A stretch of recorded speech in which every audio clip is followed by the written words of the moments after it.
you boleh pergi ke depan. Okey.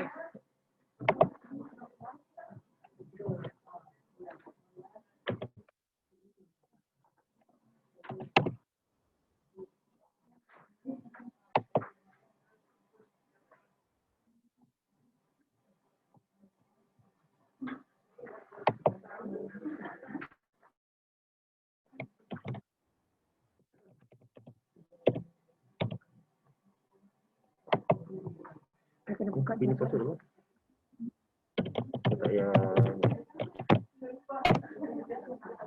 Saya kena buka dulu yang baru kasih pada Cik Zakia.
Assalamualaikum.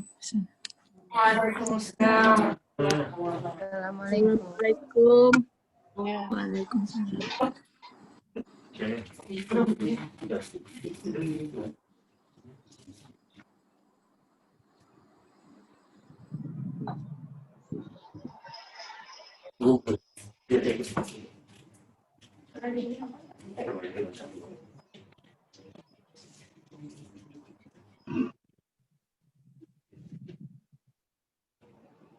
Ini papa ni diangkat ke tepi papa ni. Tu mau dibuang. Mau dibuang ya. okey. Buang kat mana? Bismillahirrahmanirrahim. Salatu wassalamu ala anbiya'i wal mursalin sayyidil awwalin nabiyil ummi wa ala alihi wa sahbihi wa sallim. Allahumma anta ya wahhab ahdina as-shawab jannibna al-khata Allahumma ahdina al-haqqa haqqan wa arina ittiba'ah wa arina al-batila najtinabah wa la taj'al mutasyabiha wa nattabi'ul haqqah. Hello, dah boleh dah di semua. Dia tanya apa? Pakai nasi. Boleh buang lah. Di rumah nampak tak dekat sini? Nanti sebentar lagi sebentar. Belum siap. Dapurnya belum siap. Nampak Ustaz. Okey, syukran. So ni Tapi kena mute yang lain, kalau tidak nampak muka orang lain tak Nanti nampak. kejap lagi. Cuma nak tengok dia punya ni je. No, if you want to share, boleh. Nanti dia akan nampak apa you share dengan apa yang dia. Oh, you both they can see. You ask them. Nanti don't be. Because you're talking.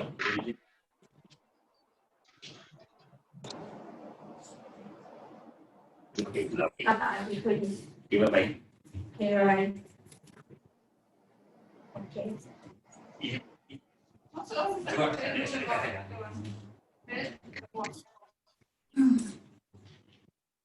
Okey, yang di rumah nampak yang saya screen yang saya share. Kalau boleh masuk kotak sebentar, dibuang di bawah bagus. Nampak Ustazah? Nampak Okey, semua boleh nampak. Surah Atin. Ustazah Nurdin binti Muhammad Noor. Alright. Habis whiteboard nampak tak? Nampak surah Atin je. Oh, whiteboard tak nampak? Oh, whiteboard. Ya nampak. Whiteboard boleh nampak kan? Nampak. Okay, alright. Okay dah boleh. Hi, morning. Morning. Bahu usia. Assalamualaikum. Khair sabahul khair. Waalaikumsalam. Saya baru dah.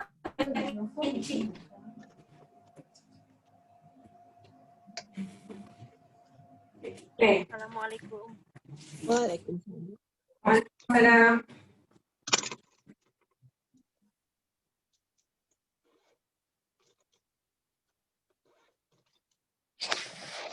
Lucy. Naimah. Ada Zakia.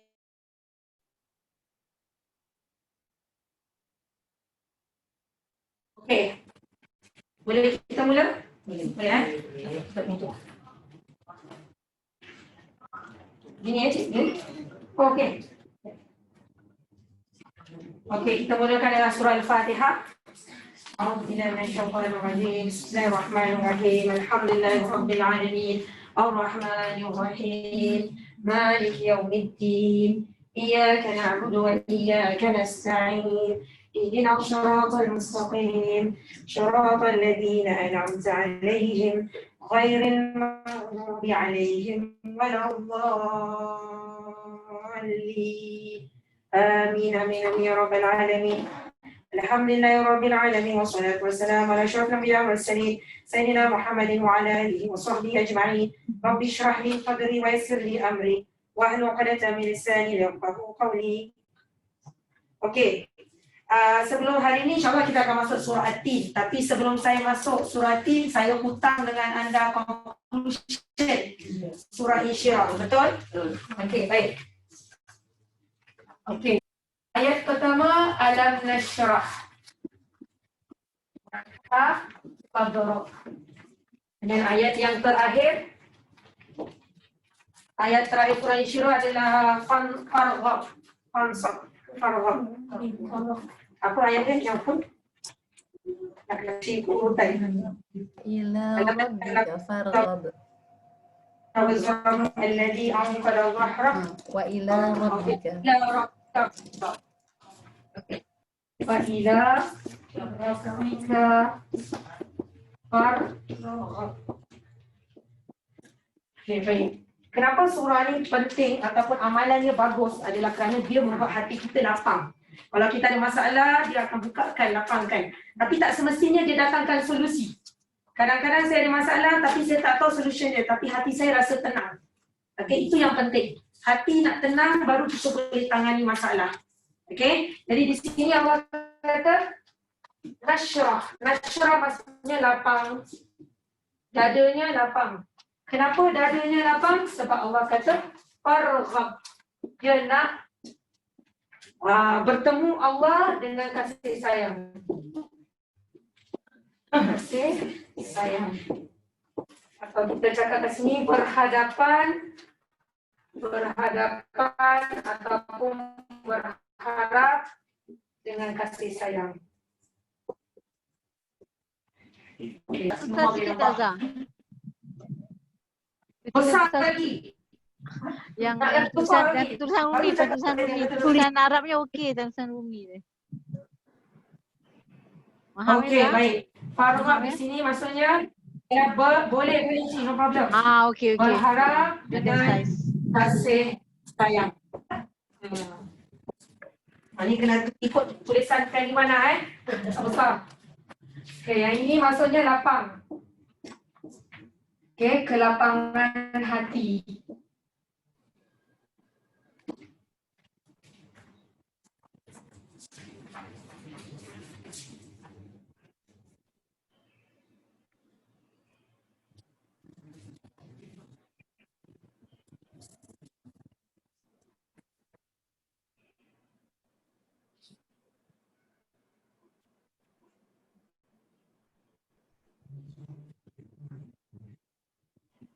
Okey, Juanita, saya dapat awak punya message tapi ini the maximum zoom saja mereka boleh masuk.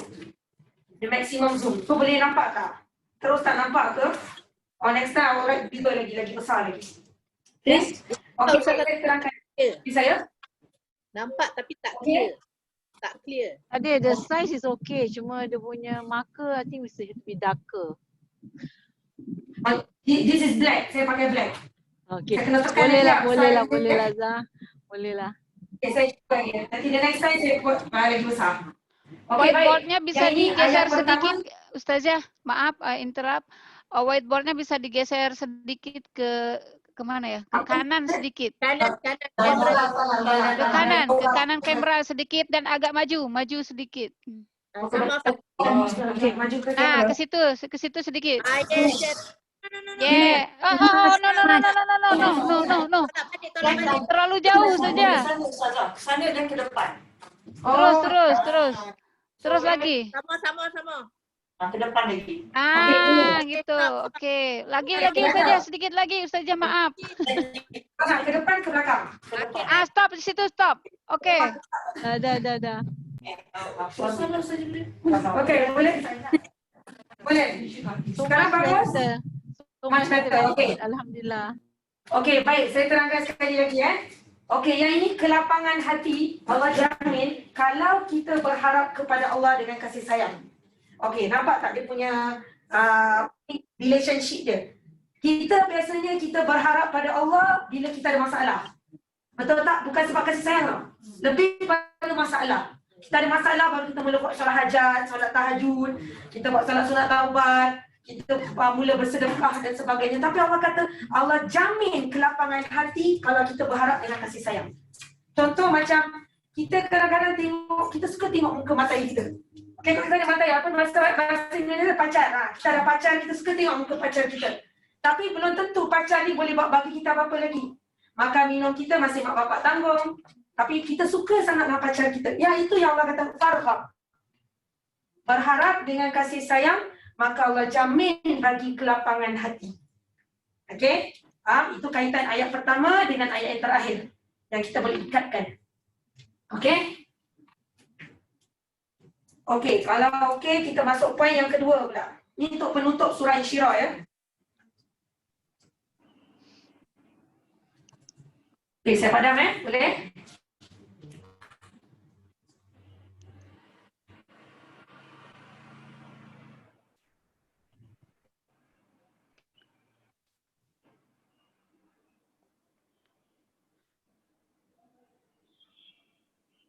Okay, ayat seterusnya wada'na anfa wizra.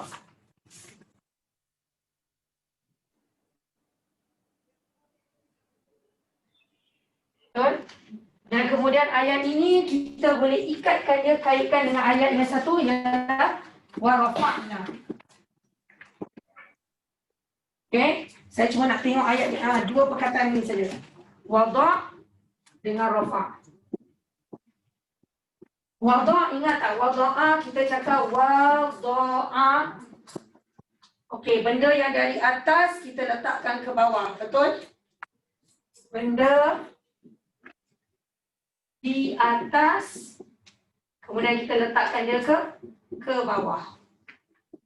Betul? Rafa' pula benda yang di bawah diangkat ke atas.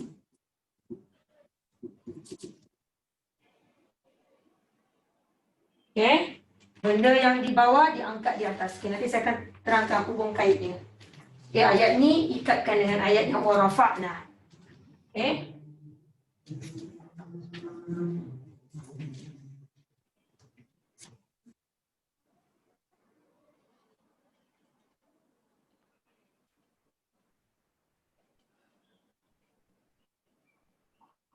Okay, boleh? Okay. Benda yang di bawah. Bila kita rasa kita ada masalah, kita rasa diri kita berat tak? Pemikiran berat, hati berat, jiwa berat, semuanya berat. Rasa macam tertekan gitu kan?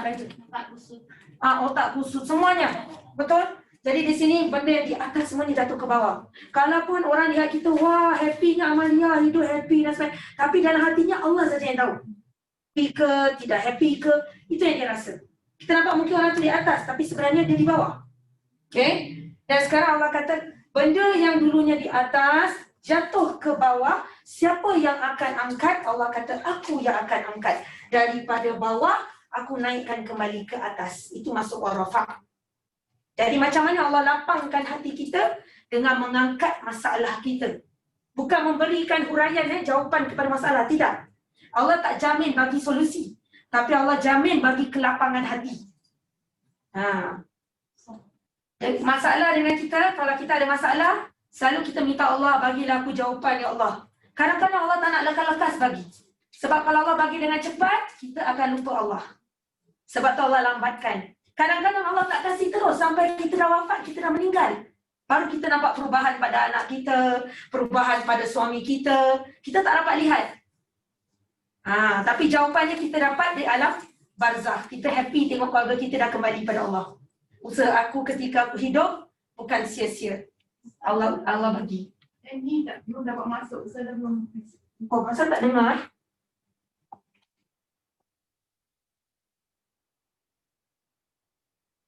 Okey, yes. Ada lagi. Okey dah. Okey, so di sini jadi Allah kata di sini bagaimana Allah lapangkan hati tadi? Benda yang tadi di bawah Allah angkatkan ke atas supaya kita rasa lapang. Baru kita boleh berfikir dengan secara waras untuk masalah yang. Kemudian Allah akhiri surah ini dengan dia di tengah-tengah. Okey, kenapa di tengah-tengah? Ni ayat ni poin yang ketiga lah. Kalau ada button kan bagus, picit tu dah clear dah. Senang. Okey, ayat yang seterusnya tentang bekerja keras. Usaha yang mana fa'idha faraghta fansab.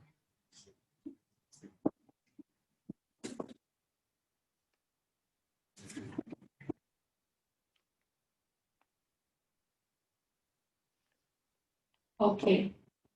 Dan Allah kata, maka fa ni maksudnya maka, iza maksudnya apabila secara tiba-tiba. Secara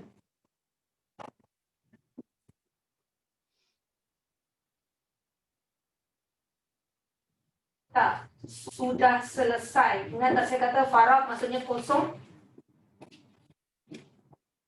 Kosong dalam erti bahasa dia maksudnya kosong. Okey, fansab maka usaha yang lain. Okey.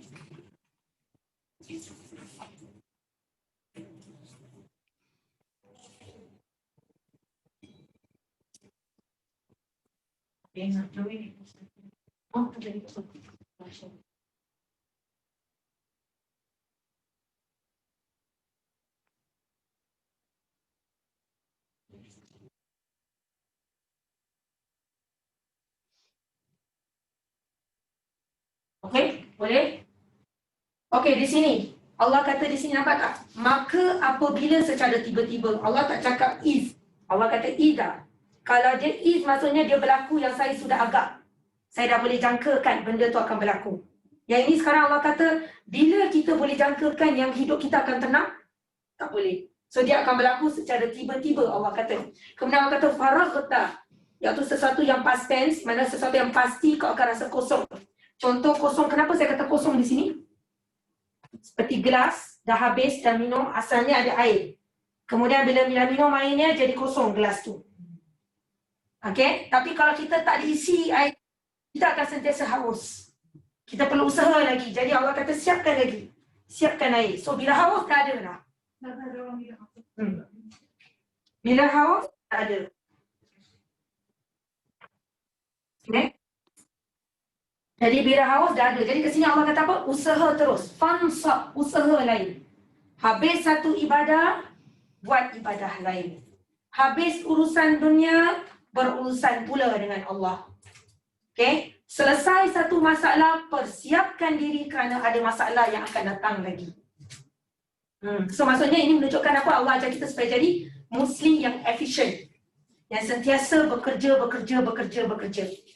Dan Allah letakkan benda ni di second last ayat. Kalau kita lihat susunan surahnya, ayat ni adalah second last.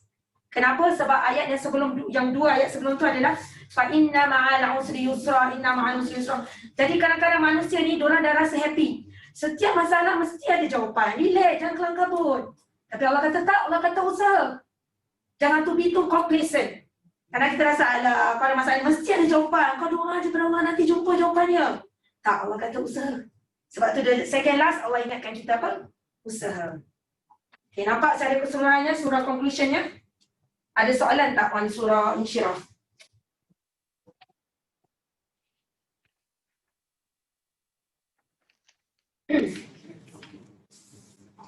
Jadi kat sini apa yang kita belajar? Bahawasanya kita lihat masalah itu bukan satu masalah. Tapi kita lihat masalah ini sesuatu yang kemanisan, satu nikmat. Karena bila kita pandang masalah itu nikmat, kerana dengan ada masalah itu hubungan kita dengan Allah semakin rapat. Kadang-kadang ada masalah hubungan yang dulu keluarga terpecah, tiba-tiba jadi bersatu, nak menangani masalah mak ke, masalah ayah ke, for example. Okay? So jangan kita pandang masalah itu sebagai satu yang negatif. Itu yang Allah suruh kita pandang, okay, secara positifnya. Okay, ada soalan on surah Insyirah? Kalau tak ada, kita boleh masuk surah Tin.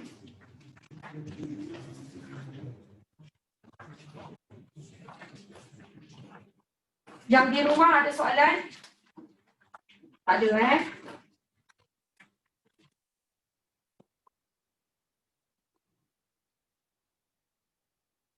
Okey, mungkin ada bila Ustaz baca surah Tin ni, nampak macam pendek, ringkas saja surah ni.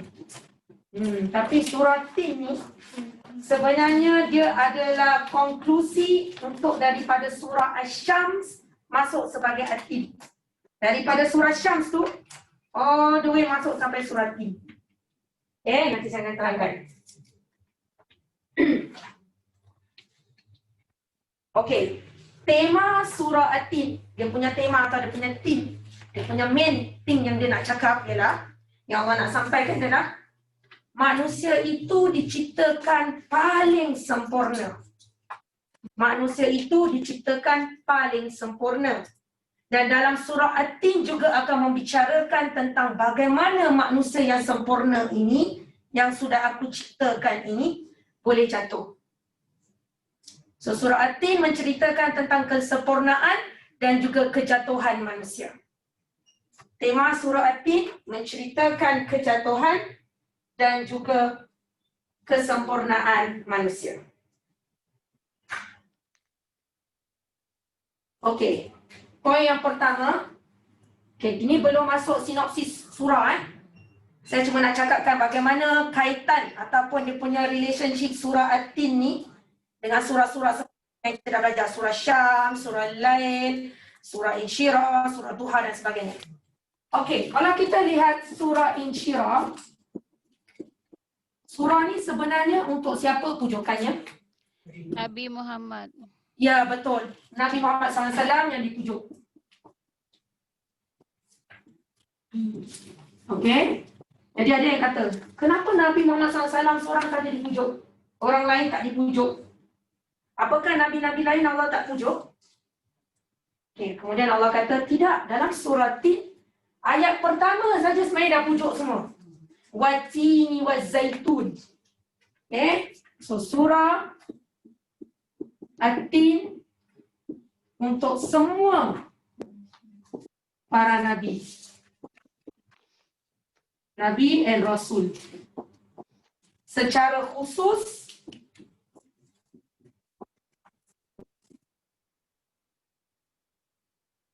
Ulul Azmi. Ulul Azmi. Okey, apa maksud Ulu dan Azmi? Ulu maksudnya penghulu. Atau tuan. Atau ketua. Azmi maksudnya berazam. Okey. Apa maksudnya penghulu berazam? Maksudnya macam mana masalah hebat macam mana? Macam mana hebat macam mana?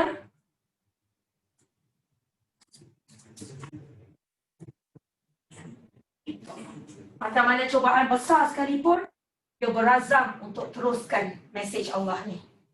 Okey, dan mereka ada 5 saja para nabi. Siapakah mereka? Yang pertama, Nabi Ibrahim. Okey, kita mula dengan urutan Nabi Nuh alaihissalam, Nabi Ibrahim alaihissalam, lagi Nabi Musa alaihissalam, Nabi Isa, ya betul, Muhammad sallallahu alaihi wasallam.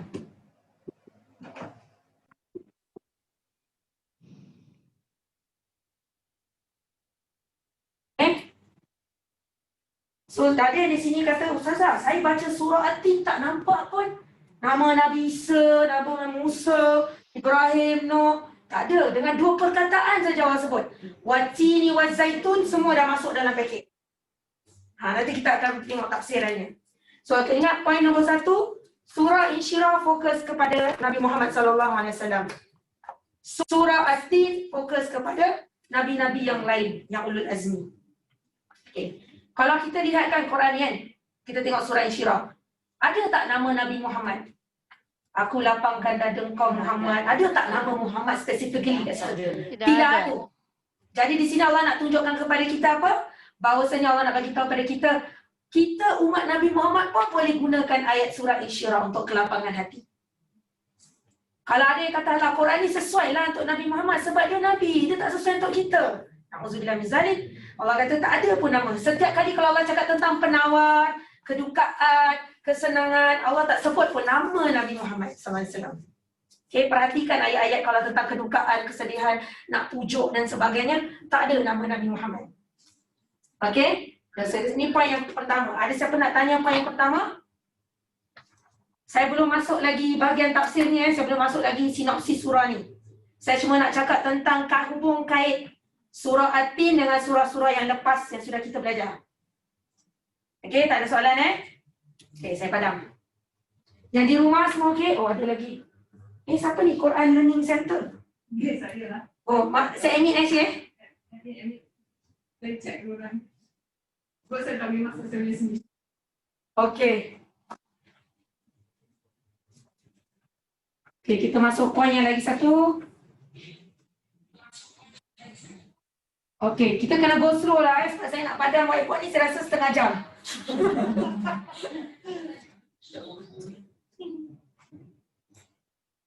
Kenapa ada echo kat depan? Saya. Oh, okey. Saya pasang earpiece. Oh, okey, cik, boleh, no problem. Okey, seterusnya. Dalam surah, kalau kita ingat kembali, okey, kita revise balik.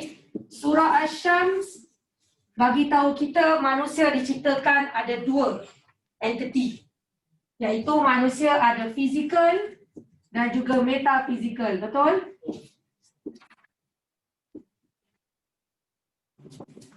Okey, fizikal tu maksudnya tubuh. Metafizikal tu roh. Okey, itu dalam surah Syams. Jadi Allah kata setiap awak dan saya kita diciptakan, kita ada roh dan kita ada tubuh. Kita tak boleh terlalu memperuntukkan keinginan tubuh kita. Nak makan, makan sebanyak-banyaknya. Nak minum, minum sebanyak-banyaknya. Nak tidur, lepak selepak-lepaknya. Okay, kena balance. Roh pun perlukan pemakanannya juga. Okay, itu dalam surah Syams. Dan kemudian kita masuk surah lain. Surah Al-Lail pula bercerita tentang 3 jenis manusia. Okay. Iaitu manusia yang baik sahaja, Allah kata, yang suka buat benda baik. Okey, tapi tak semestinya dia bertakwa. Dia solat pun macam biasa, solat 5 waktu, puasa, buat yang biasa-biasa, yang wajib aja. Tapi baik. Tak suka cakap bohong, suka tolong orang. Okey? Next, Allah kata orang yang bertakwa. Okey? Ingat tak yang bertakwa saya kata bagaimana orangnya? Okey, sebelum beli rumah, dia beli rumah, dia duduk kat dapur, kemudian dia dengar bunyi bising, dia takut, dia cakap dengan suami, oh lain kali kita kena pasang lock, kita kena pasang security guard dan sebagainya. Berlaku sesuatu masalah, maka dia bergantung kepada Allah. Itu orang yang bertakwa. Okey, tapi dalam surah lain Allah kata, ada lagi satu kategori orang yang lebih baik daripada takwa.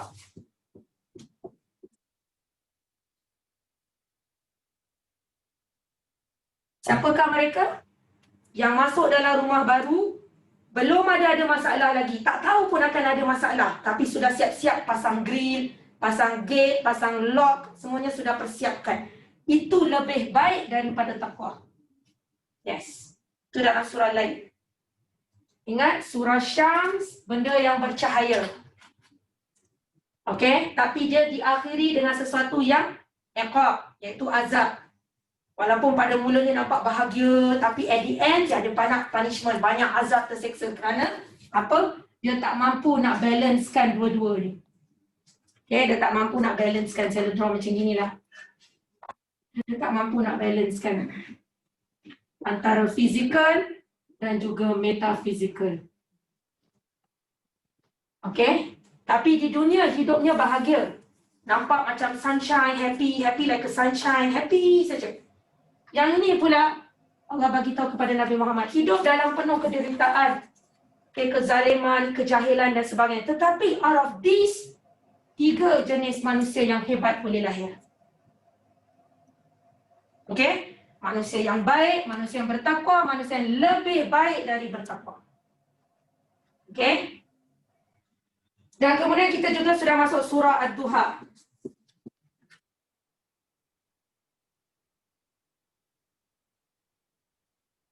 Allah bagi tahu manusia mempunyai kedudukan yang tinggi. Okey, dalam surah Duha.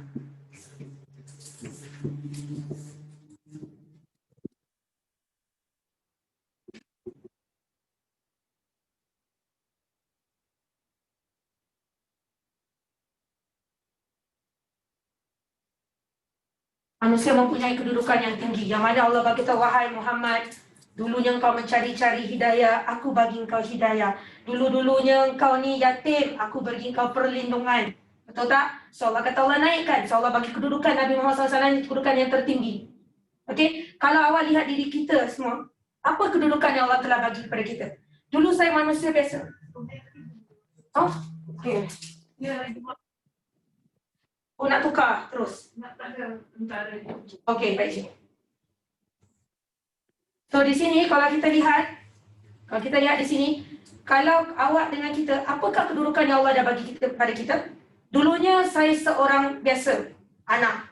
Tapi Allah mudahkan diri saya level untuk dekat pada Allah. Angkat saya menjadi seorang isteri. Isteri lebih mudah untuk masuk syurga kan? Taat pada suami, solat 5 waktu, jaga ibadah, masuklah syurga pintu-pintu mana. Betul tak? Kalau seorang anak lebih susah. Allah naikkan status jadi seorang isteri. Kemudian Allah naikkan lagi martabat jadi seorang ibu. Betul tak? Ibu doa sampai terus, Masya Allah. Betul tak? Dulu saya seorang anak, doa saya belum tentu sampai. Saya dulu seorang isteri, belum tentu sampai. Tapi sekarang ibu, status saya lebih atas. Okay, so kat sini Allah kata, manusia itu mempunyai kebaikan, kedudukan yang lebih tinggi. Allah naikkan. Lihat, kalau dulu awak tak ada apa-apa, tapi awak ada pekerjaan. Allah naikkan level. Jadi seorang pelajar, Allah naikkan level. Dulu tak tahu apa-apa, sekarang tak tahu. Sentiasa Allah naikkan kedudukan. Okay? So dalam surah Duha. Tapi syaratnya apa? Orang yang mencari. Orang yang tak cari, dia tak dapat kedudukan yang tinggi. Rasulullah SAW mencari, betul tak? Dalam surah Duha tertanya-tanya, kenapa wahyu tak turun? Apakah salah aku? Apakah dosa aku? Salat sunat taubat, mohon pada Allah. Aku ada buat kesilapan ke tidak? Mencari-cari hidayah Allah. Kemudian Allah jawab, kedudukan yang tinggi. Kemudian kita masuk surah Insyirah.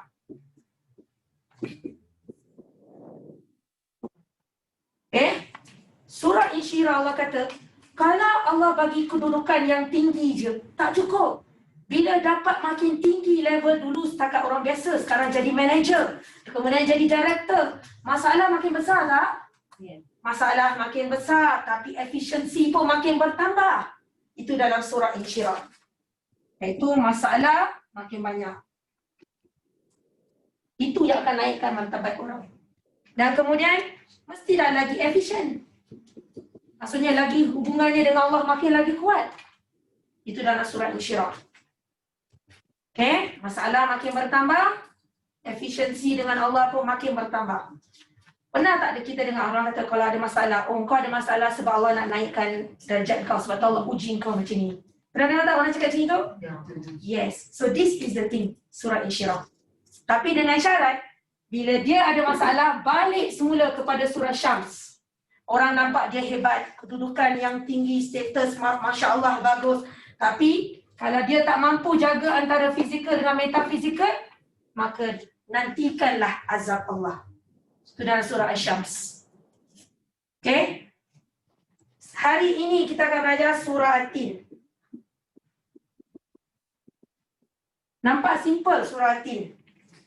Okey. Okey. Tak nampak Zah, dah tulis bawah sangat. Okey, dah tak nampak. Okey. Okey, tapi yang ini semua dah selesai. Nampak sampai waduha manusia apa? Manusia mempunyai kedudukan yang Yang tinggi. bawah Surah Insyirah, tak nampak. Surah Insyirah dah tak nampak. Surah Insyirah dah tak nampak, Cik. Ya, ya. Okey, saya padam ni. Tak nampak, tak nampak. Yang Okey. nampak sampai waduha je. Okey, saya padam. Kena padam semua dulu sebab tak ada tempat.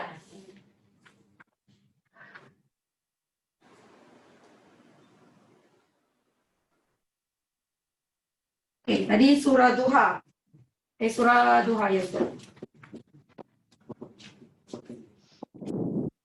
Okey, surah Duha pula Allah kata apa? Manusia memiliki yes.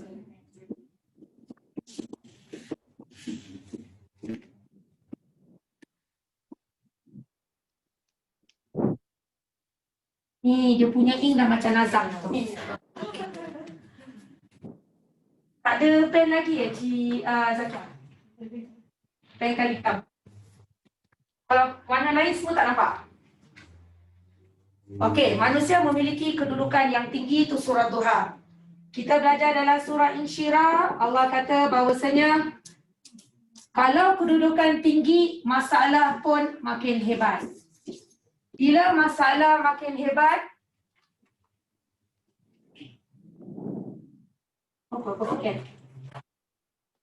kalau masalah lagi hebat, maka kita punya efisien. Nampak tak saya pakai colour purple? Oh, yes. Nampak? Yang kat rumah nampak tak? Nampak. Oh, nampak yang ni, efisiensi ni? Ya. Boleh lah, boleh nampak. Okey. Okey, bagus. Okay. So di sini masalah makin banyak, efisiensi makin hebat. Itu surah Insyirah. Okay, nampak tak? Allah tak senang-senang saja bagi kedudukan yang tinggi. Not free of charge. Kalau dapat kedudukan yang tinggi, dapat keistimewaan, dapat banyak orang puji, maka masalah makinlah hebat. Okay, sebab Allah nak tengok whether efficiency is there or not. Kalau kita tak efisien dengan Allah, maka kembalilah kepada surah Syams tadi. Nampak hebat, tapi at the end dia dapat azab. Okey, hari ini surah At-Tin. Tadi hari ni tak masuk-masuk lagi. Okey.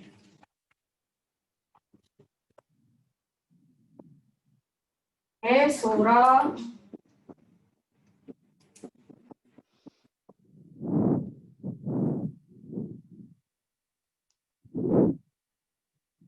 Okey, Allah cakap tentang kehebatan.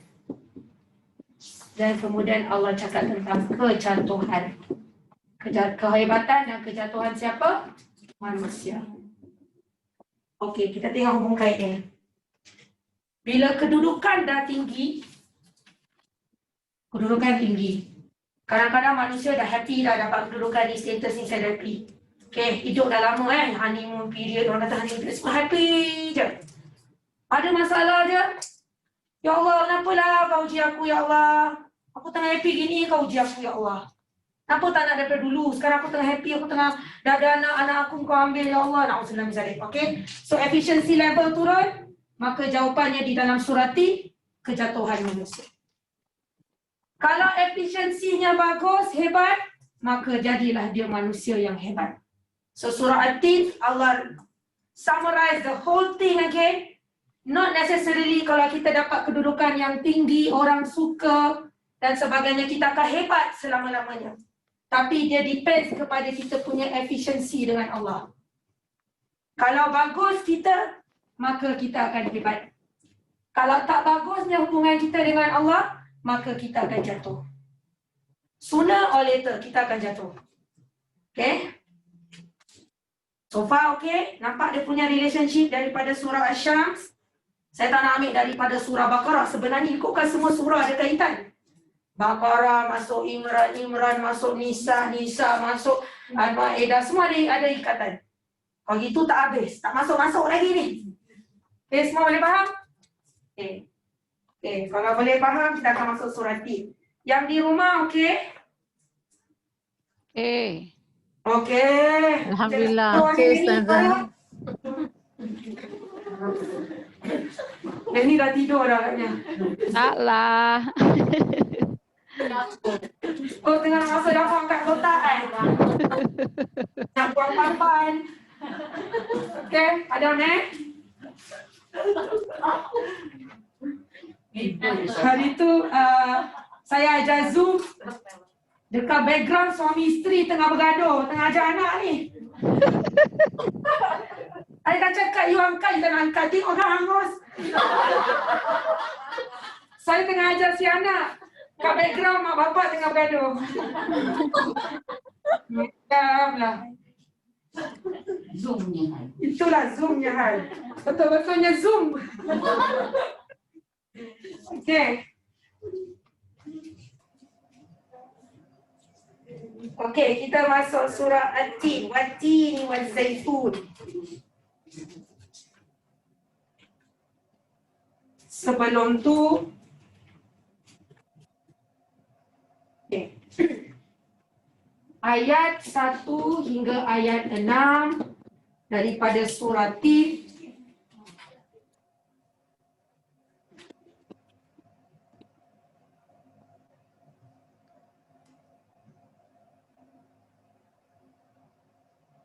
Ustazah, tak nampak, macam gelap. Tak nampak lagi? Tak nampak? Tak nampak terus? Okey. Ke sebab dia reflection Ketuk whiteboard Ustaz. Azazah. Memang belum tulis apa-apa Ustazah. Okey ni. Better. Alam, Better? tak ada. Dia Nampak? tengah jam. Oh jam. Oh tak nampak terus. Dia penat lah. Dia stay kan, dia penat. Nanti dia rehat. Nanti dia keluar balik.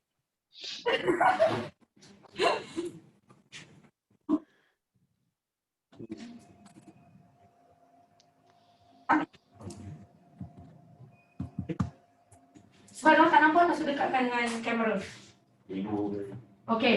Alright, okey. Tak apa. Kita tulis saja boleh tak? Saya cakap anda tulis. Boleh? Tapi kalau saya penat bercakap, yang kat kelas ni boleh bantu saya bacakan.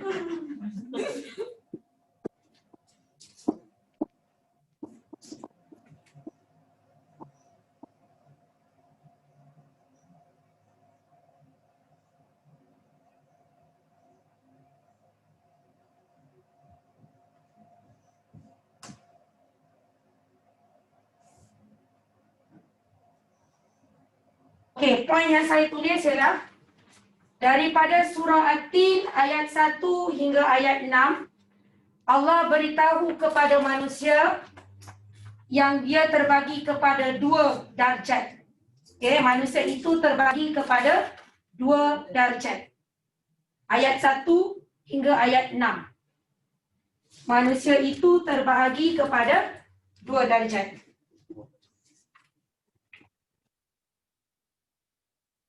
Okey. Manusia itu terbagi kepada 2 darjat. Boleh? Semua di rumah boleh dapat?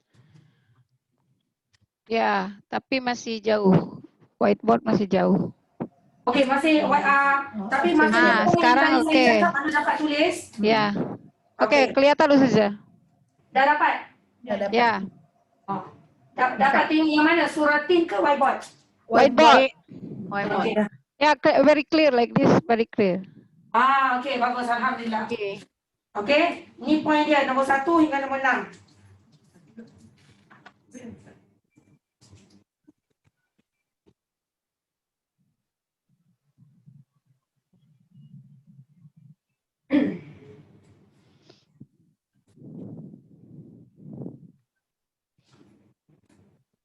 Okey, boleh saya padam? Boleh di rumah? Boleh. Okey. Boleh Ustaz. Boleh.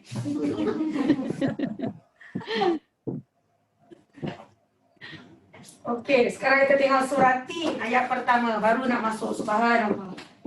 Wattini waszaitun. Okey. Kalau cakap dalam bahasa Melayu pun sama, demi buah tin dan demi buah zaitun. Kenapa Allah bersumpah dengan buah tin, dengan buah zaitun? Dia ada dua tafsiran. Okey, tafsiran kita tengok tafsir yang pertama. Okey, tafsir yang pertama yang mengatakan buah tin ni dengan buah zaitun menunjukkan tempat.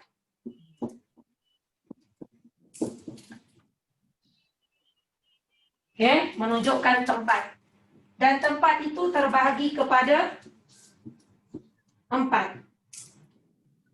Yang pertama, Palestin. Kemudian Syria. Kemudian South apa utara? Selatan. Selatan Iraq. Dan kemudian kita ada Bukit Judi. Okay.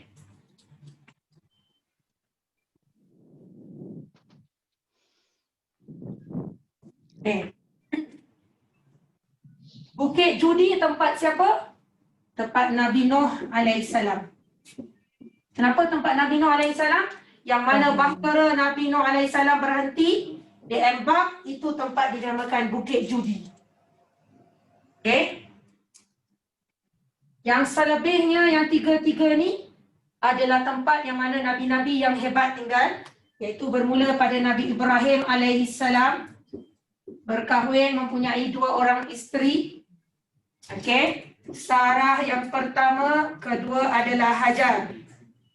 Okey, daripada Sarah dia dapat Nabi Ishak. Kemudian turun keturunan Nabi Musa alaihissalam. Okey, daripada Hajar dia dapat Ismail. Turun kepada Nabi Muhammad sallallahu alaihi wasallam. Betul? Dan kemudian di sini juga daripada keturunan Ishak turunnya Isa alaihissalam. So, manakah ulul azminya?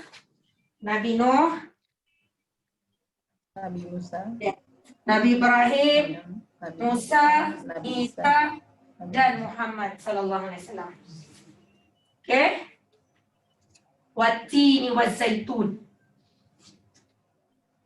Okey? Ni baru pendapat pertama.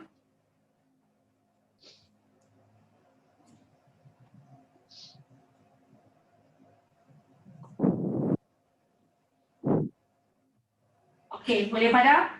Tulis.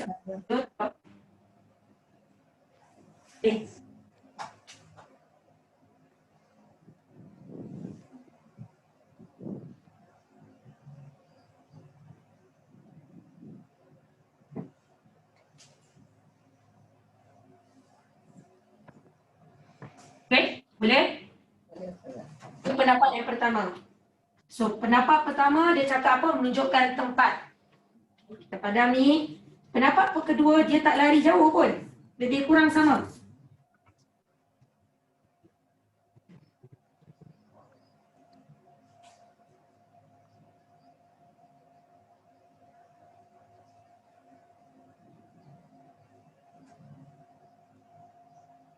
Okey.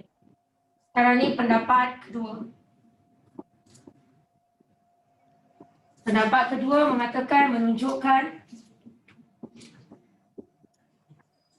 ulul azmi. Okey. Menunjukkan ulul azmi. Okey, itu pendapat yang kedua. Siapakah mereka ulul azmi? Okey, kita lihat di sini. Kita tengok daripada perkataan At-Tin. At-Tin ini menunjukkan Nabi Ibrahim alaihissalam. Itu pendapat yang kedua kan? Okey, dan kemudian Az-Zaitun pula khusus untuk Nabi Isa alaihissalam. Di tempat mana Nabi Isa dilahirkan itu banyak pohon-pohon zaitun yang tumbuh. Okey, banyak pohon-pohon zaitun yang tumbuh. Jadi ada soalan datang, Ustazah, jadi kat mana Nabi-Nabi yang lain ni cuma 2 nama je. Nabi Ibrahim dengan Nabi Isa alaihi wassalam. So itu saja. Okay, dan macam tadi saya kata, daripada Nabi Ibrahim tu keluarnya Nabi Musa, Isa, Nabi Muhammad sallallahu alaihi wasallam, dan all this, semua Nabi-Nabi ni ikut daripada Nabi Nuh alaihi salam. Kerana dia adalah Rasul yang pertama. Okay? Nabi Nuh alaihi salam adalah Rasul yang pertama. Bukan Nabi yang pertama, tapi dia adalah Rasul yang pertama. Rasul yang pertama yang membawa message. Message-nya apa? Message ketuhanan. Percaya kepada Tuhan yang satu. Okay? Dan akan adanya Nabi pada akhir zaman. Itu message Nabi Nuh alaihi salam. Okay? Adanya kiamat, adanya pembalasan, adanya syurga, adanya neraka. So yang lain semua, syariat-syariat mereka ada penambahan. Okay? Meneruskan berarti ya. Apanya? Meneruskan. Yes, meneruskan. Yang lain semua meneruskan legacy Nabi Nuh alaihi salam. Kerana Nabi Adam alaihi salam tidak membawa syariat. Memang dia adalah Nabi yang pertama, tapi dia bukan Rasul yang pertama. Boleh faham? Itu pendapat yang kedua.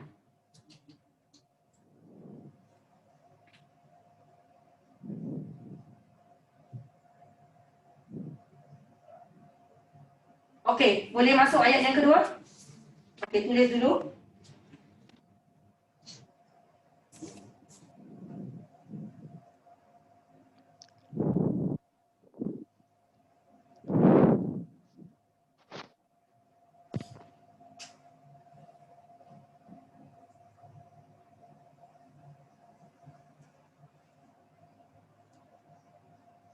Okey. Boleh saya padam? Boleh di rumah dan di kelas semua boleh padam Boleh Ustazah. Okey, kita masuk ayat yang seterusnya.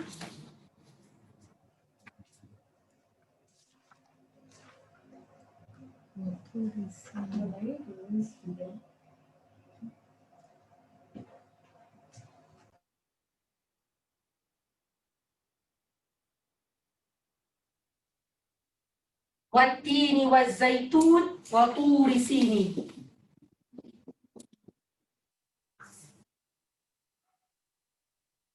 Ini wazzaitun wa turi sinin.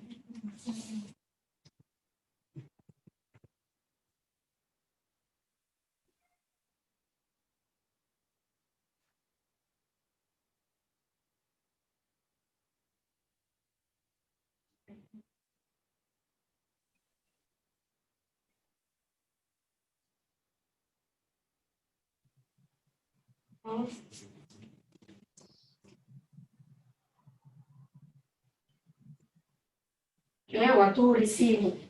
Okey, baik. Kalau kita lihat waktu di sini, dia kasih makna di sini apa? Demi Gunung Sinai atau bukit. Bukit pun boleh, gunung pun boleh, tapi ini nama tempat Sinai. Siapa tahu Bukit Sinai ni tempat apa? Siapa tahu Bukit Sinai? Apa tempat apa ni Bukit Sinai? Tempat Nabi Musa. Nabi Musa yes. Tempat Nabi Musa berjumpa dan bercakap dengan Allah. Yes, betul. Nabi Musa berjumpa dan bercakap dengan Allah. Okay. Ustazah, kenapa special untuk Nabi Musa, Ustazah? Kenapa Allah nak sebut nama Nabi Musa, Ustazah? Okay, dia ada 2 sebab. Tafsir pertama, okay, tafsir pertama nak menunjukkan bahawa Nabi Muhammad SAW ni bukan yang buat Quran. Nabi Muhammad SAW tidak menulis Quran. Kenapa begitu? Kerana Bukit Tur Sinai ni orang Arab tak tahu kat mana. Orang Arab tak pernah dengar pun. Tiba-tiba datang seorang lelaki yang ummi, yang illiterate, tak tahu baca, tak tahu tulis, tiba-tiba dia cakap adanya Gunung Sinai. Demi Gunung Sinai. Another proof to show yang Nabi Muhammad tidak buat Quran itu. Nabi Muhammad SAW tidak mereka atau menulis Quran itu. Ia datang daripada Allah. Okey, contoh macam saya tak pernah pergi Egypt. Tapi ada tempat-tempat yang mungkin saya boleh sebut ini kenapa apa kejadian macam mana saya tahu? Sebab saya baca buku sejarah dan sebagainya. Tapi bayangkan Nabi Muhammad SAW tak baca buku, tak tahu tulis, tapi tiba-tiba sebut Gunung Sinai. Orang itu to capture orang Arab's attention. First wati ni zaitun. Alah, orang Arab dah cakap apa? Alah Muhammad, kita tahulah tin dan zaitun. Ada banyak bersepah kat sini. Betul? Kemudian dia cakap waturi sinin. Semua orang tengok kepada Nabi Muhammad SAW. Okay, dia capture dia punya audience attention. Waktu yang pertama. Tafsir yang kedua, Allah nak menegaskan bahawa para nabi tak buat syariat mereka sendiri. Mereka dapat daripada Allah. Syariat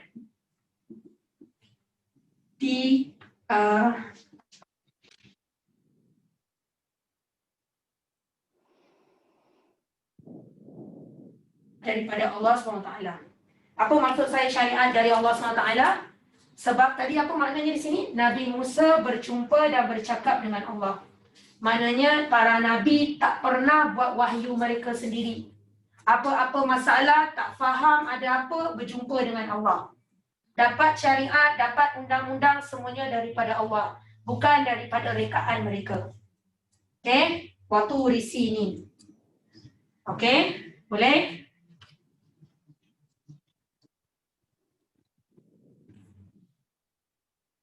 Kalau kita buka surah 40 ayat 20. Surah 40 ayat 20 ada menerangkan Tur Sinin.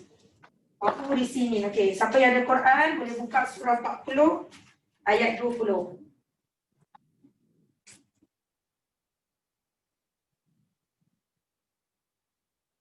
Bukan surah 40, surah Mukminun. Ya, surah Mukminin. Surah Mukminin surah yang keberapa ya? Ke 23 ya, betul, 23. Terima kasih.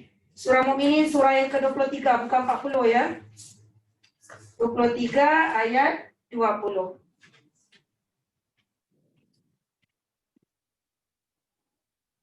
Okey, kat sini dia kata di sini. Kalau kita lihat dalam bahasa Arabnya.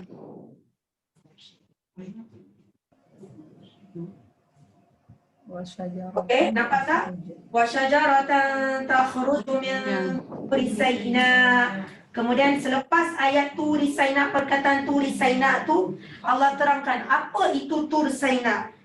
Tambutu biduhni wasibril lil akili. Maksudnya tempatnya hijau-hijauan, rumput-rumputan, binatang-binatang boleh makan. Itulah tempat Tur Saina. So, di situ terangkan makna Tur Saina. So, mana adanya exist tempat itu. Okay, Nabi Muhammad SAW sendiri tak pernah pergi ke situ, tak pernah teroka ke situ, tapi diberitahu oleh Allah SWT. Okay, kerana orang Arab sebelum ni dah pernah dengar ada perkataan Tur Saina. Kemudian Nabi Muhammad sebut lagi. Kalau, contoh kalau saya nak cakap, kalau saya orang yang illiterate, dibayangkan saya orang yang tak tahu cakap, tak tahu tulis. Kalau hari ni saya cakap, satu tempat letaklah, saya letak nama tempat tu, saya daripada Rwanda. Okay, saya tak tahu nama tempat Amokyo. Tiba-tiba saya pergi dekat country saya, kat Rwanda, saya kata, semalam saya tahu tentang tempat namanya Amokyo. Orang Rwanda terkejut tak? Bila si Noli ni pergi Amokyo? Macam mana dia tahu perkataan Amokyo? Sebab ini asalnya bukan nama bahasa Arab. Sinin. Saina bukan bahasa Arab. Dia bahasa Bani Israel. So perkataan tu keluar je very strange. Orang Rwanda tak cakap Amokyo. Amokyo bahasa Cina kan? So itu maksud saya, faham tak? Jadi kemudian itu surah yang keberapa? 23. Masuk surah Tin, Nabi Muhammad SAW cakap sekali lagi perkataan Tur Saina. So itu menunjukkan Nabi Muhammad SAW bukan seorang yang pembohong. Kalau saya pembohong, katakan kalau saya seorang yang pembohong, lepas 20 tahun orang Rwanda jumpa saya, hari tu aku ada mention nama tempat Amokyo. Ya ke? Bila masa aku tak pernah sebut? Saya tak ingat. Tapi kenapa Nabi Muhammad ingat? Nabi Muhammad sebut benda yang sama lagi. So untuk membuktikan yang wahyu ini bukan daripada aku, tapi daripada Tuhan. Dan juga Tur Saina ini iaitu Nabi Musa bercakap dengan Allah. So syariat juga datang daripada Allah. Okay, faham? Watini wa zaitun wa turi sinin wa hadzal baladil amin. Okay, boleh kita masuk ayat yang ketiga?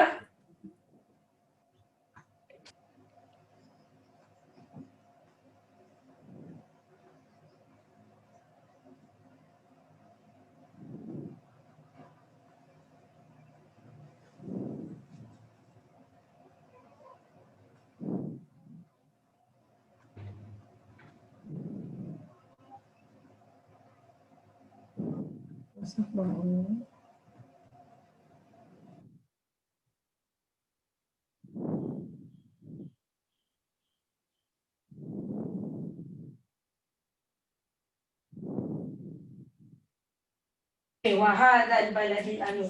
Apa maknanya? Dan ini hadza maksudnya ini balad negeri atau negara amin yang selamat, yang aman. Okay.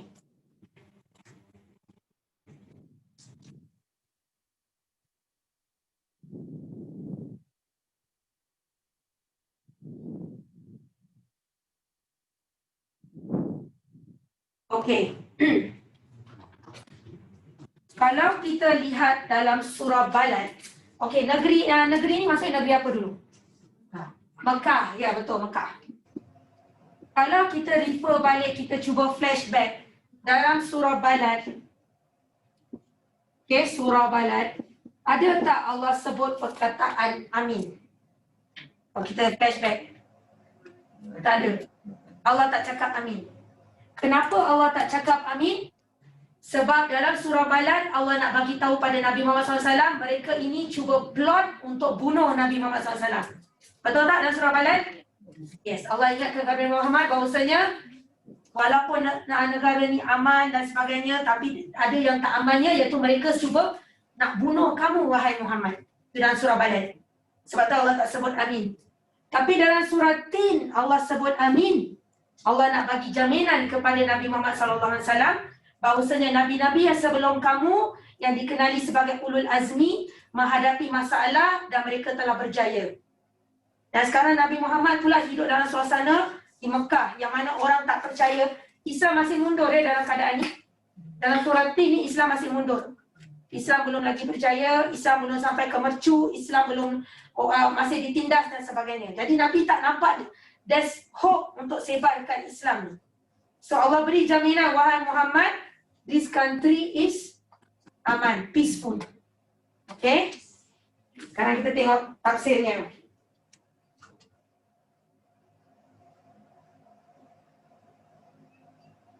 Okay, apa yang dimasukkan aman di sini? Atau amin. Okay, dah ada dua. Iaitu dia daripada amin ni dia bukan setakat aman tetapi dia lebih kepada amanah. Saya rasa saya pernah sentuh bab ni. Bila seseorang itu melaksanakan amanahnya, maka dia akan rasa amin. Dia akan rasa tenang. Betul? Dan apakah amanahnya? Itu untuk awak dan saya. Umrah ataupun haji. Itu amanah yang kita kena laksanakan. Barulah kita akan rasa aman. Barulah kita akan rasa tenang. Okey. Dan Allah yang ni pertama. Yang kedua ialah Allah amanahkan kota Mekah ini akan adanya kelahiran Nabi yang terakhir.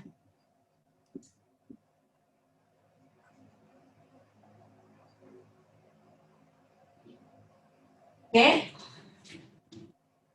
Dan Allah ketiga, Allah amanahkan kota Mekah ini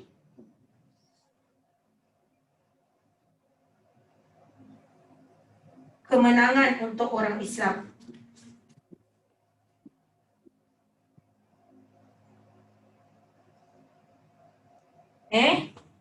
Ini berbagai-bagai tafsir perkataan amin tu. Yang keempat, kota Mekah akan aman sehingga akhir zaman. Yang itu kita tahu kan, maksudnya Dajjal tak boleh masuk Mekah. Betul? Yes, akan ada malaikat jaga di penjurunya.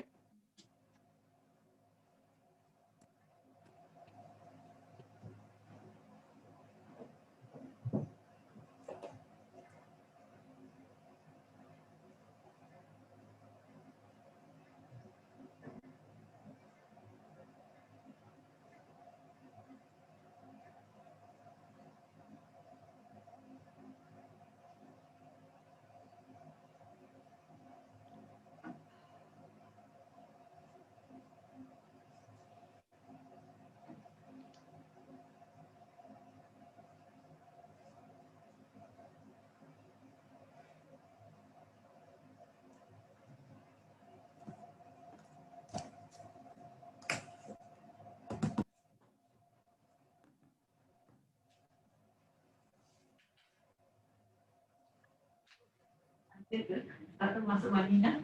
Ya, tak termasuk Madinah, kota Mekah saja. Itu juga apa kalau antara Masjidil Haram dengan Masjid Nabawi, solat wajib di Masjidil Haram lebih baik daripada Masjidil Nabawi. Kita tahu kan? Okey. Saya nak menunjukkan di sini. Nanti lepas ni saya akan sambungkan. Watini wa zaitun, wa turi sinin, wa hadzal baladil amin. Kita dah ada 4 tempat semuanya.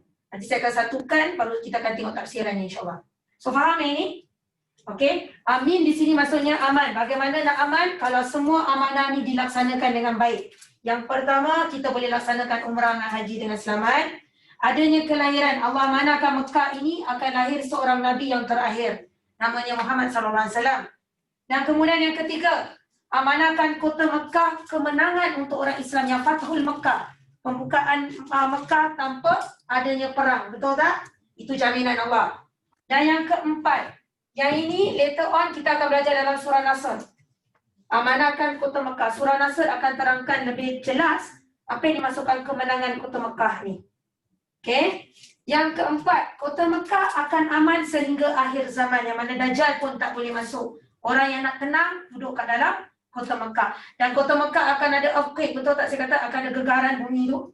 Yang akan keluarkan semua orang-orang yang fasik dan orang yang munafik. Orang-orang Islam saja yang akan terselamat dalam kota Mekah. Kemudian malaikat pun masuk datang standby semua jaga dekat penjurunya. Supaya Dajjal tak boleh masuk. Betul tak? Ini berdasarkan ayat ini. Okey, dan berdasarkan hadis Nabi, baru mereka gabungkan, keluarlah tafsiran ayat yang keempat. Okey? Boleh? Semua okey? Okey, sekarang kita padam. Kita tengok. Okey, sekarang kita dah ada berapa banyak tempat? Kita dah ada 4 tempat. Okey, saya akan tulis ke 4 tempat. Ulama tafsir berpendapat, kenapa Allah susun tempatnya begini? Kenapa Allah tak mulakan dengan wahada baladil amin? Kenapa Allah sumpah dengan 4 tu ikut urutan macam itu? Watini wa zaitun, wa turi sinin, wahadal baladil amin. Tin 1, zaitun 2, tur Saina yang nombor 3, Mekah yang keempat. Kenapa urutannya begitu? So ulama tafsir come to conclusion. Dan saya akan kongsi.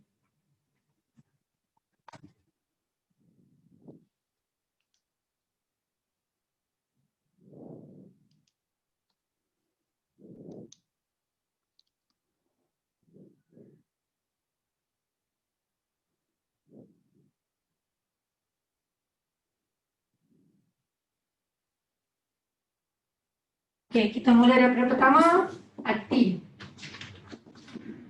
Yang kedua, Az-Zaitun. Kemudian yang ketiga, Tur Sinin ataupun Saina. Okey, yang keempat adalah Mekah. Hadzal balad. Betul? Okey. Ini buah tin. Ini buah zaitun. Ini Bukit Saina. Atau kita cakap dalam bahasa Melayu Bukit Sinai. Ini adalah kota Mekah. Okey, baik. Kalau kita lihat daripada sini urutan, Allah bagi tahu pada kita. Okey, ini semua nama-nama Nabi kan, betul tak? Okey. Tin. Allah dah ceritakan tentang kebaikan buat tin yang awak dan saya pun tahu. Boleh Google je dapat. Saya bukan nak ajar healthy food. Okey, kita Google aja lah cari dia mana apa bagusnya buat tin ni. Termasuk juga buah zaitun, kebaikannya. Kita pun tahu. Okay? Kemudian Bukit Saina. Dah ceritakan tadi dalam surah Mukminin ayat surah ke-23 ayat ke-20, betul tak? Allah kata greenery, lush greenery, tempat yang yang tenang dan sebagainya, semua boleh makan di situ, ada tumbuh-tumbuhan, betul tak? Sini memberikan ketenangan. Okey, Mekah yang terakhir. Allah kata berikan apa? Keamanan sepanjang zaman. Zaman dan lebih penting sampai akhir zaman. Itu paling penting. Okey, ketenangan, keamanan sampai akhir zaman. Okey, yang mana akhir zaman dunia paling teruk kan, betul tak? Yang mana kita akan ada apa? Pertempuran antara matahari, bulan, bintang semua bertembung antara satu sama lain. Ibu-ibu dalam surah Dukhan mengatakan ibu-ibu yang mengandung, ibu-ibu yang menyusukan sebab akan kata anak ni menyusahkan aku, akan ambil anaknya campak. Sekarang ada tak macam gitu? Ada. Sekarang belum lahir dah puan, tapi kalau dah menyusu biasanya kita sayang. Tapi Allah gunakan perkataan ibu yang sedang menyusu anak-anaknya akan ambil anaknya, cakap anak ni membebankan aku. Nampak anak lari selamatkan diri. Itu keadaan kiamat, orang terlalu takut. Okey? So di sini Makkah ni dijamin akhir zaman tenang. Okey, baik. Kita dah lihat semua urutan di sini.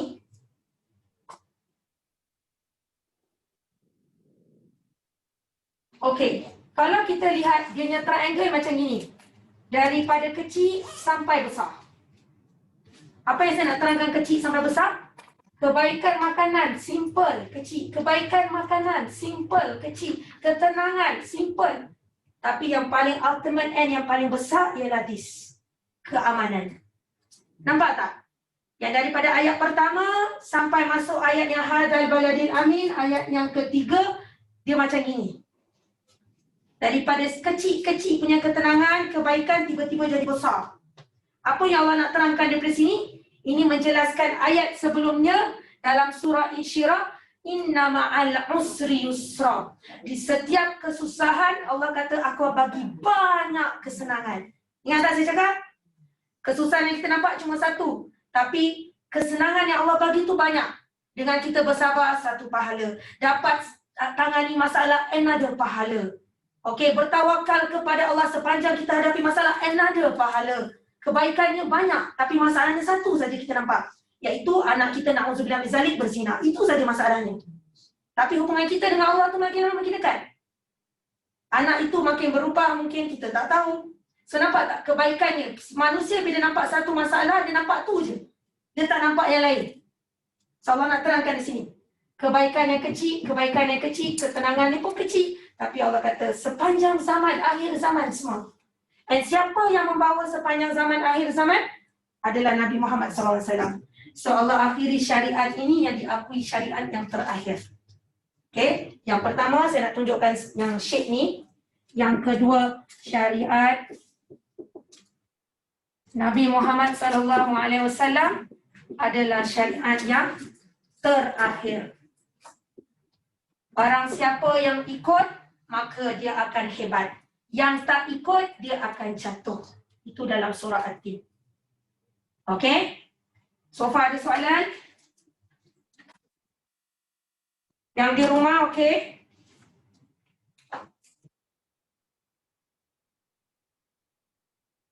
Faza, Ya, saya. ada satu hadis yang mengatakan bila akhir zaman keadaan dunia akan pecah kaca. Lalu sahabat bertanya pada Rasulullah apa yang mereka lakukan. Tak salah saya Nabi cakap pergilah ke negeri Syam. Ya. Okey, kenapa pergilah ke negeri Syam? Sebab negeri Syam Nabi kata orang askar-askar Islam akan bersatu kat satu tempat ni. Akan berkumpul dekat satu tempat. Jadi kalau kita pergi ke negeri Syam, kita akan selamat sebab kita tahu kita bersama dengan askar-askar Islam. Kalau kita bukan di negeri Syam, kita tak tahu mana satu betul, mana satu baik. Kita akan ikut mana yang menguntungkan kita, dikuatiri sebab kita, nafsu yang akan tarik kita. Sekarang ni sudah cukup, nafsu hebat kan tarik kita, betul tak? Kadang-kadang kita tahu benda ni salah, tapi kenapa kita buat juga? Sebab daya tarikan nafsu tu kuat. Kita tak mampu nak lawan. Jadi Allah kata, tapi kalau kita beramai-ramai, kita tak akan salah. Kan Nabi kata, umat aku tak akan bersatu dalam perkara yang salah. umat aku akan bersatu dalam perkara yang betul. Jadi kalau kita takut diri kita ni tak steady, kita tak confident dengan diri kita, iman kita dan sebagainya, hijrah ke Syam. Askar-askar Islam akan berkumpul, Imam Mahdi akan kumpulkan askar-askar Islam di negeri Syams. Sebab tu Syams is a blissful country. So kalau kita lihat Syams, it's not only Syria, Syams yang panjang tu. Lebanon, Palestine, Jordan tu semua Syam. Sepanjang-panjang tu semua Syam. Tapi keadaan sekarang mereka negeri ini semua tak aman. Ya, betul. Keadaan sekarang tak aman. Tapi dijamin akan aman yang mana. Macam kita, benda yang, kalau kita lihat daripada sudut akal kan, benda yang tak aman, tiba-tiba bila dia aman, Ustazah. Begitu juga Allah kata dalam surah Alaq nanti, Allah kata, lihat, setitik air mani boleh jadi awak dan saya yang sempurna. Itu pun tak masuk akal. Betul. Tapi yang tak masuk akal itulah Islam. Yang kita tak boleh logik kelas, itulah Islam.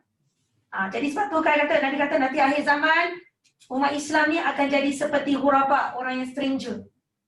Okey, yang kita akan buat sesuatu yang orang semua nak pergi hijrah ke London, Switzerland, New Zealand, awak nak pergi Syams. Orang kata, are you insane? Betul tak?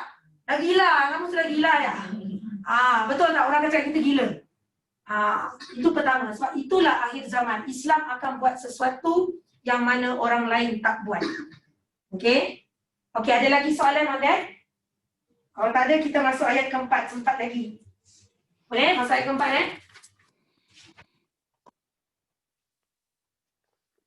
Yang di rumah ada soalan? So far tak ada Ustazah. Okey, Alhamdulillah.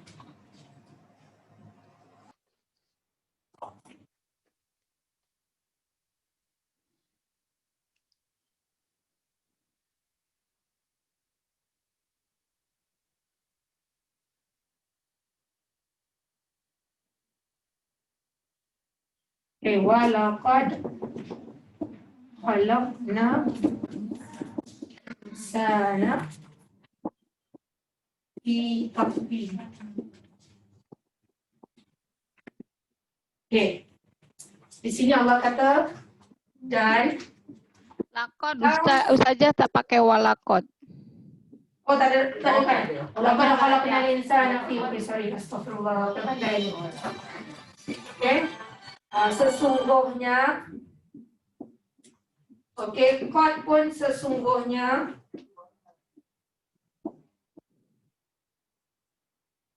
khalaq Allah tak gunakan perkataan ja'ala. Okey, Allah gunakan perkataan khalaq, nanti saya akan terangkan. Insan, manusia yang pelupa,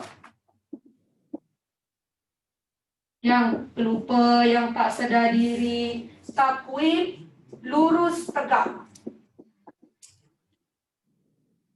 Okey, dalam lurus lagi tegak. Okey.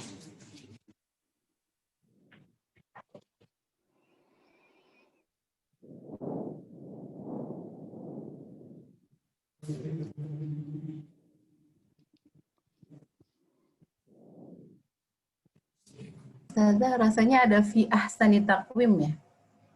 Fi ahsani taqwim. Ya. Ada ahsan, yes. Okey lah.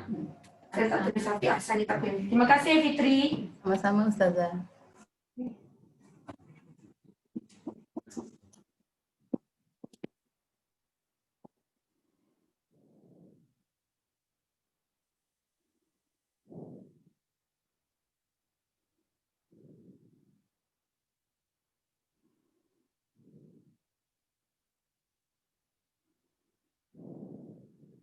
Okey. Boleh? Okey, sekarang kita tengok tafsirannya. Okey. Laqad khalaqnal insana fi ahsani taqwim. Ayat yang sebelum ni menceritakan tentang para ulul azmi yang telah berjaya menghadapi cabaran-cabaran hidup mereka. So awak dan saya ni sekarang untuk kita pula. Kita semua tertanya. Dia nak para nabi mestilah boleh percaya. Kita ni boleh ke? Mampu ke kita? Kemudian Allah ingatkan kepada kita bahawasanya kita manusia pelupa ni, Allah kata, telah aku ciptakan. Allah gunakan perkataan khalaqna dan bukan ja'alna. Ja'alna maksudnya pun cipta. Kadang-kadang Allah gunakan maksud cipta. Tapi ini lebih kepada datang. Contoh bila saya cakap dengan anak saya, ni ada ibunya tetamu, ada guest, datangkan sirap. So kat dapur sudah ada air, sudah ada sirap, tinggal nak buat saja. Tinggal nak banca, bagi tetamu, settle. Tapi kalau khalaqna, saya kata, datangkan, bagi ibu sirap. Dia kata, ibu kat dapur tak ada air, bu. Sirap pun tak ada apa nak buat. Buka paip pun air tak ada, bu. Tak bayar bil, ibu tak bayar bil, lupa bayar bil. Okay, jadi air tak ada, apa tak ada. Itu khalaq. Jadi Allah nak tunjukkan, awak dan saya, kita ni sebenarnya zero. Nothing, kita tak ada apa-apa. Kita kosong. Tapi tengok diri kita sekarang, Masya Allah, sempurna. Fi ahsani taqwim. Ahsan maksudnya lebih baik. Kenapa Allah gunakan perkataan lebih baik? So bila Allah gunakan perkataan lebih baik, maksudnya dulunya tak baik, kemudian jadi lebih baik. Atau itu yang kita faham. Asalnya tak baik, kemudian jadi baik. Kenapa? Sebab kalau kita lihat dalam surah Syams, antara apa? Fizikal dengan metafizikal. Nak jadi, dulunya kita tak baik, kita beratkan kepada fizikal. Okay, makan, kalau makan berlebihan, minum berlebihan, tidur berlebihan, semuanya berlebihan. Okay, maka kita tak baik, Allah kata jadilah lebih baik. Yang tengah-tengah ini. Dulu pula kita terlalu metafizikal, semuanya haram. TV haram, radio haram, Facebook haram, Instagram haram, semua haram. Pergi keluar rumah setakat pergi untuk pergi masjid, pergi kerja, pergi sekolah, shopping mall, semua haram.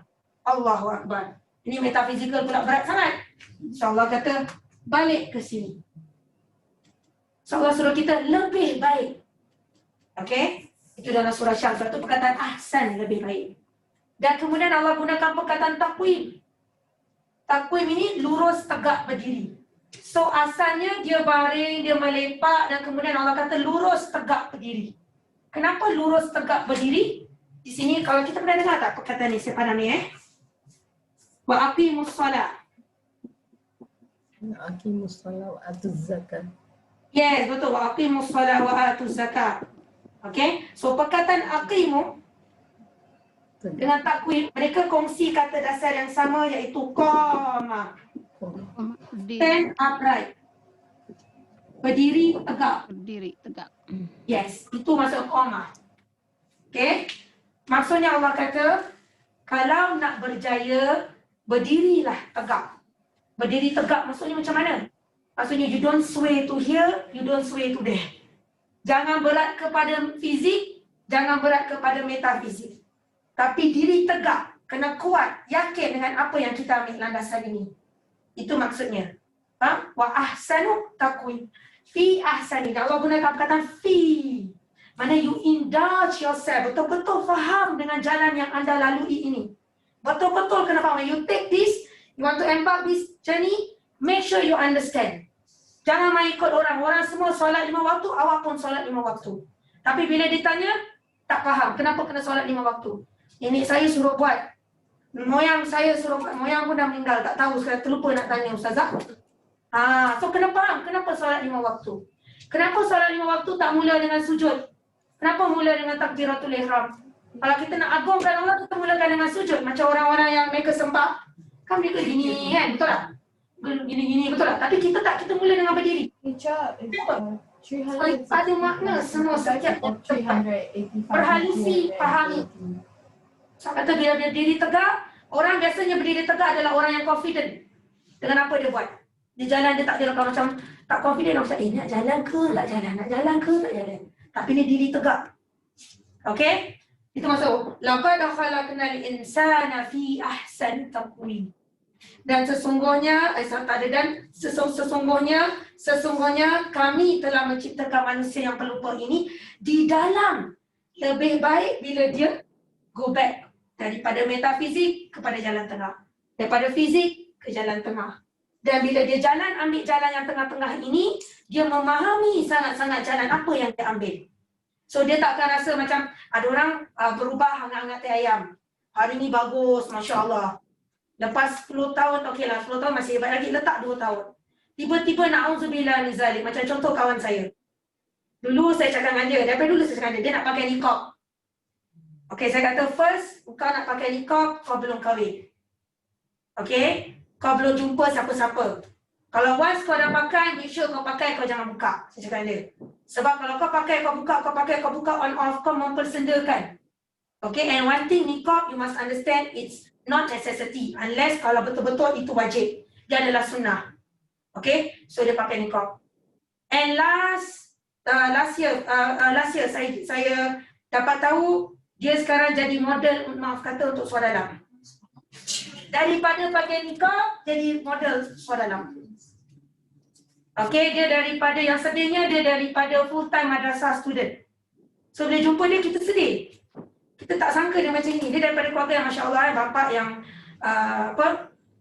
yang selalu pergi masjid, ahli masjid, mak yang pakai niqab. So dia pun nak pakai niqab. Memang dia cantik lah, kawan saya ni cantik, apa semua masya-Allah lah.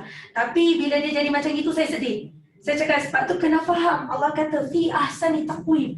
When you stand upright, you make sure you understand the path that you are taking.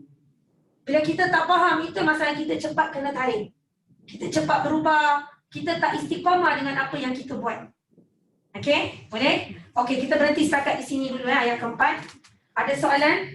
Ustazah, kholaqo itu yang tadi kholakna dengan ja'ala, perbedaannya kan kalau kholaqo itu Allah menciptakan sesuatu dari tidak ada menjadi ada. Kalau ja'ala mendatangkan sesuatu dari sesuatu yang sudah ada, begitu bukan? Ya, betul. Kalau Allah gunakan perkataan, biasanya dalam Quran Allah gunakan perkataan ja'ala bila Allah nak bercakap dengan manusia yang sentiasa ingat, manusia yang bertakwa. Allah nak ingatkan. Contoh bila saya cakap dengan anak saya nak berikan dia kesedaran. Saya cakap dengan dia, bukankah ibu dah bagi kau ni, dah bagi kau tu. Tapi kalau saya cakap dulu kau tak ada apa-apa, ada saya punya keadaan tu tengah marah. Okey, kerana Allah sedang berbicara dengan manusia yang pelupa. Sebab Allah kata, look at yourself. Before you were nothing. Daripada sesuatu yang tak ada pun. Tapi now you are something. Why you become something or someone? Sebab you embark on the journey and you understand. You teruskan, you ambil perjalanan yang you nak tu, you faham apa yang you ambil. Apa yang you buat. So you jadi manusia yang baik. Lepas tu nanti sambungan-sambungannya akan terangkan sama ada dia akan jadi terus manusia yang bagus, iaitu yang hebat, ataupun manusia yang akan jatuh. Okay? Okey, kita akan masuk buku Talbis Iblis. Okey, lepas kitab Talbis Iblis ni nak belajar apa Nak belajar Riyadhus Shalihin, tak nak?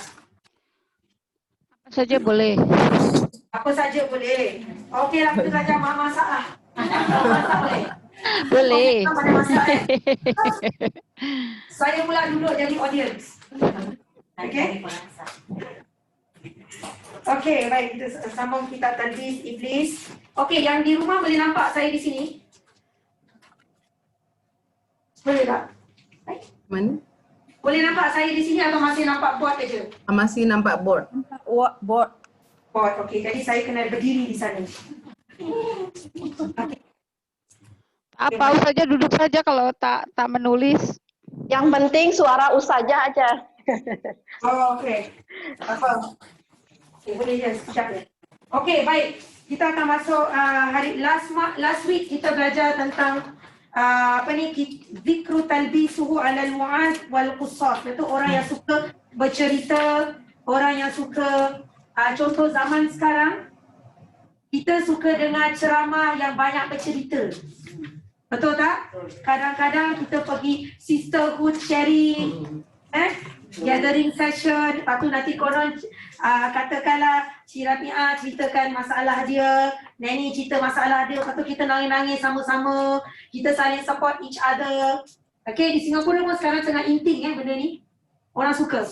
Okay, kadang-kadang orang yang pergi ni tak ada ilmu. Contoh kan, kalau satu orang awak ceritakan masalah awak ceritakan masalah awak, saya kena tahu apa masalah awak sebenarnya. What is your problem? Kalau you just tell me anak berkelakuan gini, anak saya begini Ustazah, suami saya begini Ustazah, saya kena faham dia punya root cause. Apa masalahnya?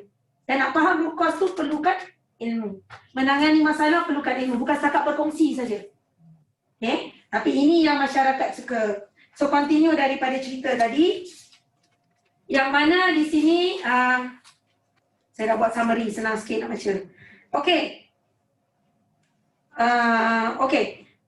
Kenapa dikatakan Nabi Muhammad SAW tak suka ataupun Allah SWT tak suka wa'az dengan qusas ni? Kerana mereka akan buat dua perkara yang teruk, yang mana mereka akan buat hadis maudhu', iaitu they will fabricate hadis lah, mencipta, mereka-reka hadis. Okey, kenapa mereka hadis itu sesuatu masalah yang berat? Bukan setakat dia memfitnah Nabi Okey, memfitnah Nabi memang of course dosa besar.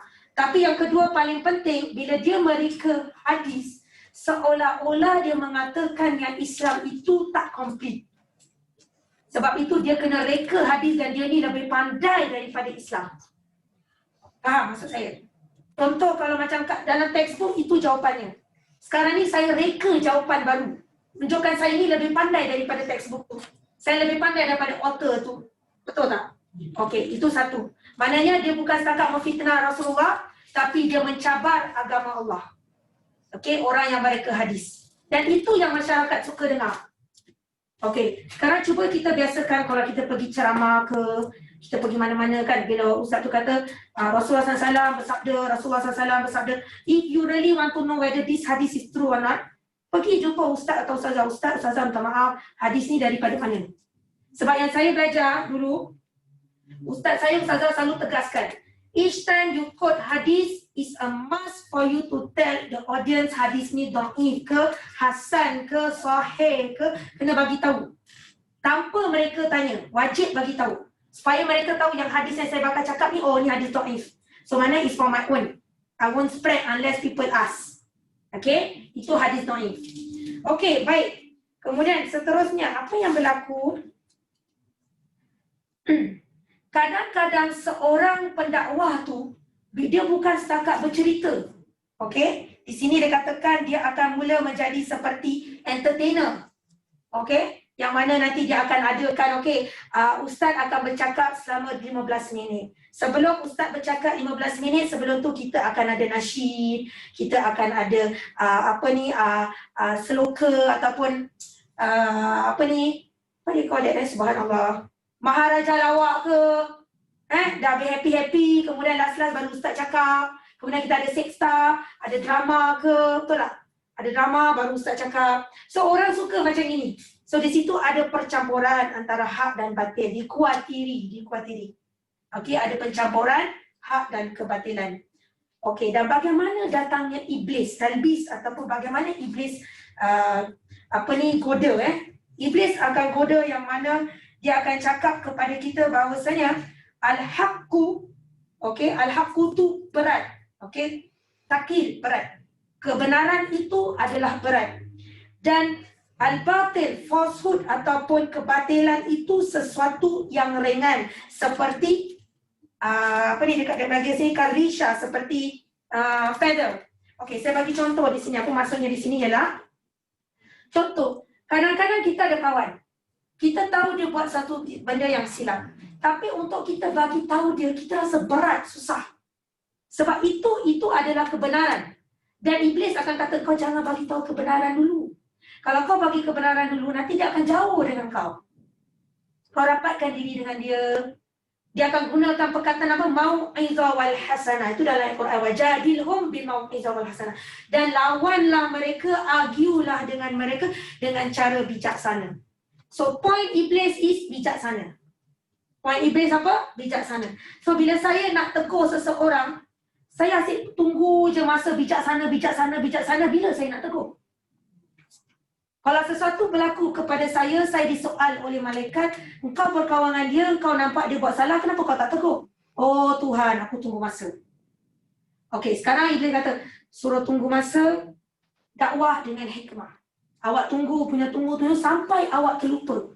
Dan lebih teruk lagi, iblis akan buat kita, awak dan saya ni ikut aliran dia. Ikut dia.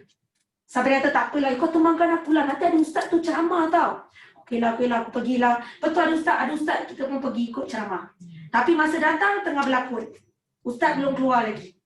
Kadang-kadang dia ada aksi silap mata. Betul tak? Kadang-kadang ada silap mata, kadang-kadang ada macam fanfare. Budak-budak dah main, happy-happy semua.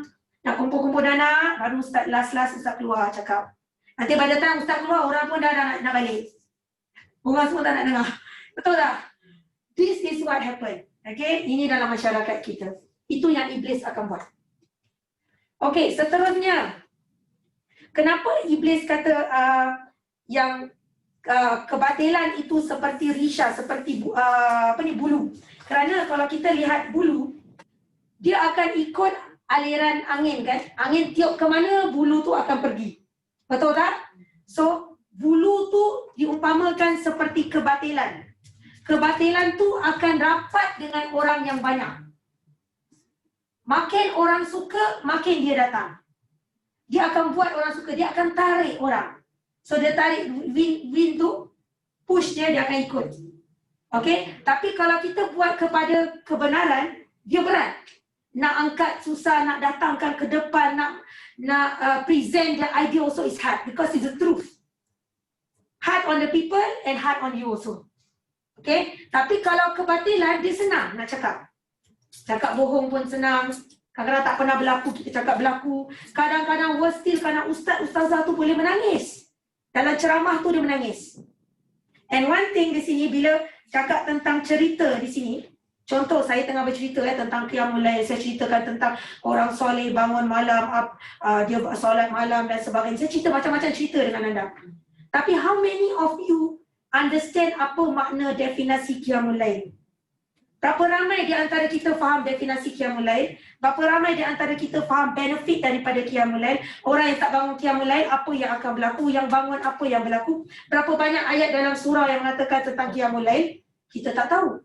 Sebab kita dalam majlis bercerita. So saya kongsi dengan anda cerita. I feed you with all the stories. Tapi you punya core, your fundamental is loose. You don't understand what you are learning. Jadi you don't feel it in the heart. Jadi kalau kita buat pun, orang kata melepaskan batuk di tangga. Kita buat saja, lepas tu that's it dah. Aku dah pernah buat, aku dah pernah solat Qiyamul Lail, kita cuma buat. Sebab itu the reason is kenapa kita tengok bila Ramadan ramai orang ke masjid. Bukan Ramadan orang tak pergi masjid. Orang tak kisah pun. Kalau kadang-kadang ustaz suami saya kadang kasih ceramah untuk kuliah maghrib, barisan lelaki kat belakang cuma 5-6 orang aja kadang-kadang. Sedih lah. 5-6 orang. Tapi bila Ramadan, we can make a time to come. Why? So kita tanya diri kita, sebab apa? Kita tak faham. Ingat tak saya kata, yang di padang mahsyar, naungan orang-orang yang akan mendapat pertolongan daripada Allah ialah pemuda yang hatinya melekat dengan masjid. So kalau kita ada anak lelaki, didik dia supaya hati dia melekat pada masjid. Bila hati dia dah melekat, insya-Allah dia dapat dalam naungan Allah, pertolongan Allah di padang mahsyar. Okay. Next part, pergi sikit Okay, ni serang ni sebenarnya untuk diri saya. Okay, kadang-kadang seorang pendakwah itu berniat baik. Contoh, saya berniat baik untuk sampaikan mesej Allah. Tapi dalam saya menyampaikan mesej, okay, tiba-tiba saya dapat ujian macam mana? Orang makin suka, ceramah saya makin berjaya, asal cakap orang berubah, okay? Dan kemudian, satu hari saya dapat satu tugasan untuk bagi ceramah. Dan bagi ceramah pula pada orang-orang yang na'udzubillah min zalik. Okay? Dan saya pula tak nak tegur orang dulu. Saya cakap, saya cerita-cerita, happy-happy kan orang. Konon-konon apa nak create one sheet. Bond. Dan budak ni makin lama makin teruk, dia makin tak faham. Okay, makin tak faham kenapa macam ni. Kenapa kena jadi macam ni. Contoh macam yang remaja yang suami saya tangani. Mula-mula nampak okey, solat semua.